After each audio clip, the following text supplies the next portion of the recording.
నిన్న మొన్నటి వరకు గ్లామర్ డోస్ కు దూరంగా ఉన్న క్యూట్ బ్యూటీ అనుపమ పరమేశ్వరన్ ఇక నుంచి అలా కాదని టిల్లు స్క్వేర్ సినిమాతో గ్లామర్ గేట్లు మొత్తం ఎత్తేసింది.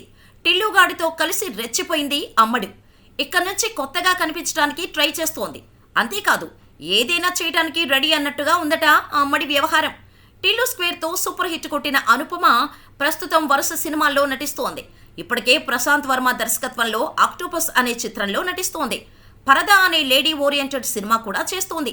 ఇక కోలీవుడ్ లో చియాన్ విక్రమ్ తనయుడు ధ్రువ్ విక్రమ్ తో సూపర్ ఛాన్స్ అందుకుంది. అలాగే లైకా ప్రొడక్షన్స్ లో లాక్డౌన్ అనే లేడీ ఓరియంటెడ్ సినిమా కూడా చేస్తుంది. జేఎస్కే అనే మలయాళ మూవీలో కూడా నటిస్తోంది. ఇవే కాదు, అనుపమ తన దగ్గరికి వచ్చిన ప్రతి ఆఫర్ ను ఓకే చేయడానికే ట్రై చేస్తోందట. అందుకోసం భారీ పారితోషికం డిమాండ్ చేస్తోందట. తాజాగా ఈ క్యూట్ అండ్ హాట్ బ్యూటీకి కోలీవుడ్ లో ఆఫర్ వచ్చినట్టుగా తెలిసింది. కానీ సదరు తమిళ నిర్మాతకు అనుపమ పరమేశ్వరన్ షాక్ ఇచ్చినట్టుగా సమాచారం. కనీసం కథ కూడా వినకుండా పాత్ర ఎలాంటిదైనా సరే పారితోషికం మాత్రం 1 కోటి కావాలంటూ డిమాండ్ చేసినట్టుగా చెబుతున్నారు.